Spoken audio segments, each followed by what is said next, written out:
ದರ್ಶನ್ ಅವರು back pain ಆದರೂ ಕೂಡ ಶೂಟಿಂಗಲ್ಲಿ ಡೆವಿಲ್ ಶೂಟಿಂಗ್ ವೇಳೆ ಬ್ಯಾಕ್ ಪೇನ್ ಆಗಿ ತುಂಬ ಸೀರಿಯಸ್ ಆಗಿದೆ. ಆದರೂ ಕೂಡ ಅವರು ಶೂಟಿಂಗನ್ನು ಬಿಟ್ಟಿರಲಿಲ್ಲ. ಶೂಟಿಂಗ್ ಸೆಟ್ಟಲ್ಲಿ ನೀವು ನೋಡ್ಬೋದು ಯಾವ ಥರ ಬ್ಯಾಕ್ ಪೇನಿಂದ ನೆರಳಾಡ್ತಾ ಇದ್ದಾರೆ ಮತ್ತು ಬೆಡ್ ರೆಸ್ಟನ್ನು ಕೂಡ ತೊಗೊತಾ ಇದ್ದಾರೆ.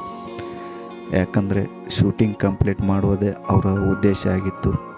ಯಾಕಂದರೆ ಅವರು ಜೈಲಿಗೆ ಹೋಗಿ ಬಂದ ನಂತರ ಡೆವಿಲ್ ಶೂಟಿಂಗನ್ನು ಕಂಪ್ಲೀಟ್ ಮಾಡಬೇಕಂಥೇಳಿ ತುಂಬ ಪ್ರಯತ್ನವನ್ನು ಪಡ್ತಾಯಿದ್ದಾರೆ. ಆದರೂ ಕೂಡ ಅವ್ರಿಗೆ ಎಲ್ಲರಿಗೂ ಗೊತ್ತಿರೋ ವಿಷಯ ಏನಪ್ಪ ಅಂದರೆ ಅವ್ರಿಗೆ ಬ್ಯಾಕ್ ಪೇನ್ ಇರೋದರಿಂದ ಶೂಟಿಂಗನ್ನು ಕಂಪ್ಲೀಟ್ ಮಾಡಬೇಕಂಥೇಳಿ ನೋಡಿ ಯಾವ ಥರ ತೊಂದರೆಯನ್ನು ಅನುಭವಿಸ್ತಾ ಇದ್ದಾರೆ ಮತ್ತು ಅವರಿಗೆ ಶೂಟಿಂಗ್ ವೇಳೆ ಯಾವ ಥರ ಬ್ಯಾಕ್ ಪೇನ್ ಅನ್ನೋದು ಅವರಿಗೆ ತೊಂದರೆ ಮಾಡ್ತಾಯಿದೆ ಅಂತ.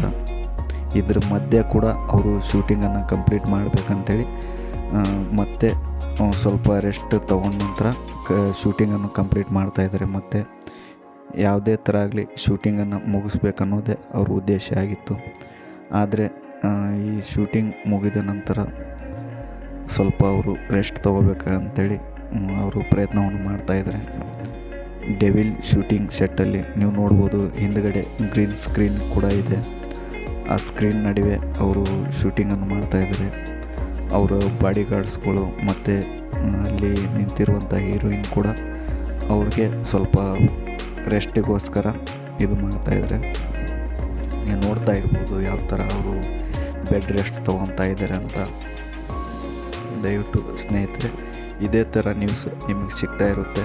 ಫಾಲೋ ಮಾಡಿ ಮತ್ತು ಶೇರ್ ಮಾಡಿ ಮತ್ತು ಸಬ್ಸ್ಕ್ರೈಬ್ ಮಾಡೋದನ್ನು ಮರಿಬೇಡಿ.